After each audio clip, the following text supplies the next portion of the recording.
بالله من الشيطان الرجيم. بسم الله الرحمن الرحيم. ألف لام ميم. تلك آيات الكتاب الحكيم هدى ورحمة للمحسنين الذين يقيمون الصلاة ويؤتون الزكاة وهم بالآخرة هم يوقنون.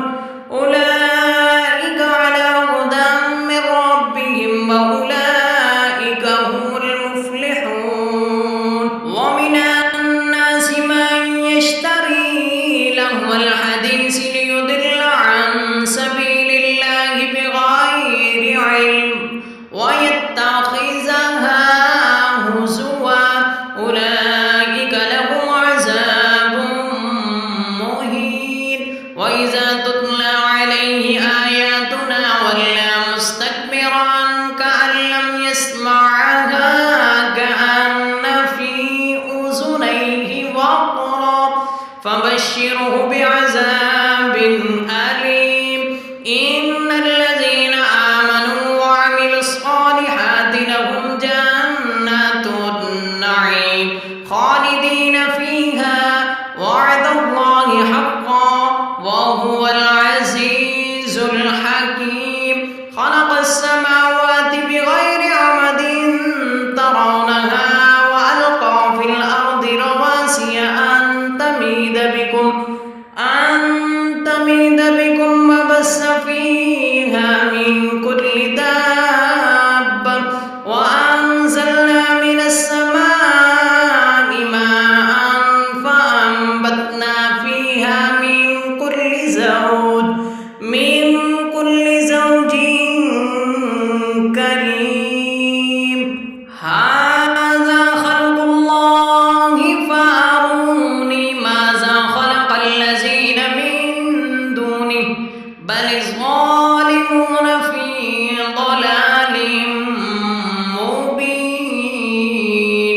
ولقد آتينا لقمان الحكمة أن اشكر لله ومن يشكر فإنما يشكر لنفسه ومن كفر فإن الله غني حميد.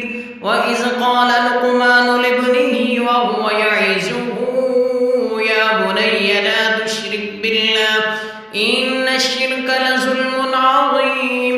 ووصينا الإنسان بوالديه حملته أمه وهنا على وهن وفصاله في عامين أن اشكر لي ولوالديك إلي المصير. وإن جاهداك على أن تشرك بي ما ليس لك به علم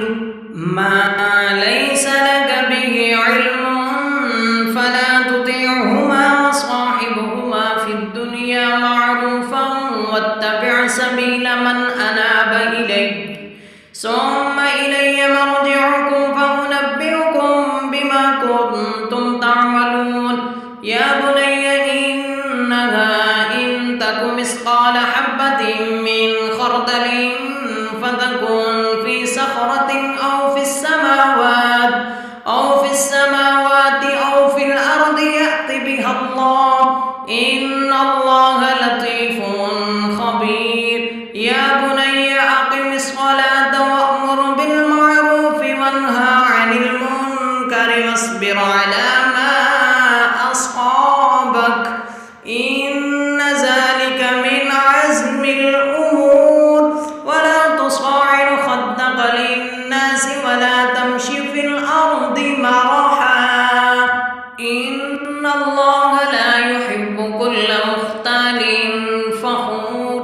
واقصد في مشيك واغضض من صوتك إن أنكر الأصوات لصوت الحمير.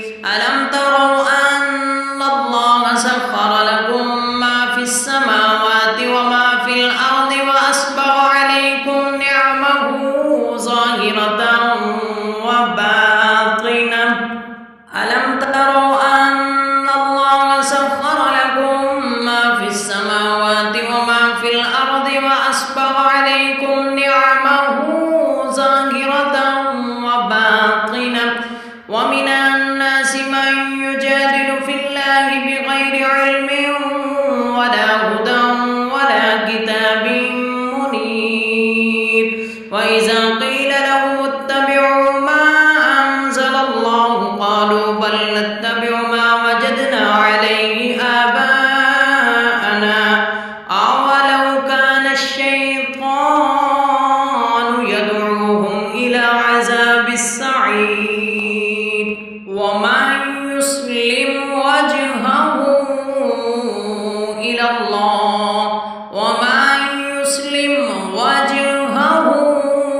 إلى الله وهو محسن فقد استمسك بالعروة الوثقى وإلى الله عاقبة الأمور ومن كفر فلا يحزنك كفره إلينا مرجعهم فننبئهم بما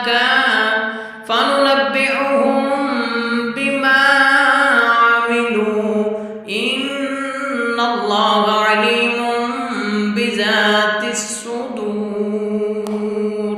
نمتعهم قليلا ثم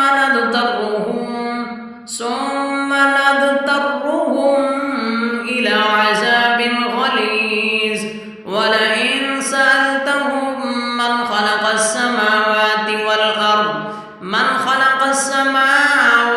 والأرض ليقولن الله قل الحمد لله بل أكثرهم لا يعلمون لله ما في السماوات والأرض إن الله هو الغني الحميد ولو أن ما في الأرض من شجرة أقلام والبحر يمده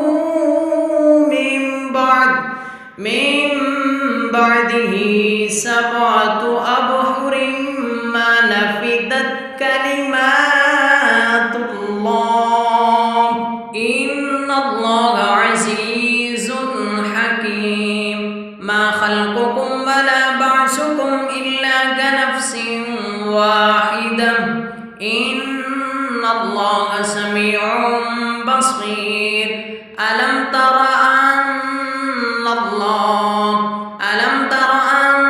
الله يولج الليل في النهار ويولج النهار في الليل وسخر الشمس والقمر كل يجري إلى أجل مسمى وأن الله بما تعملون خبير ذلك بأن الله هو الحق وأن ما يدعون من دونه الباطل وأن الله هو العلي الكبير ألم تر أن الفلك تجري في البحر بنعمة الله ليريكم من آياته إن في ذلك لآيات لكل صبار شكور وإذا غشيهم موج كالظلل دعوا الله مخلصين له الدين فلما نجاهم إلى البر فمنهم مقتصد وما يجحد بآياتنا إلا كل ختار كفور يا أيها الناس اتقوا ربكم واخشوا يوما لا يجزي والد عن ولده ولا مولود هو جاز عن والده شيئا إن وعد الله حق فلا تغرنكم الحياة الدنيا ولا يغرنكم بالله الغرور إن الله عنده علم الساعة وينزل الغيث ويعلم ما في الأرحام وما تدري نفس ماذا تكسب غدا وما تدري نفس بأي أرض تموت إن الله عليم خبير.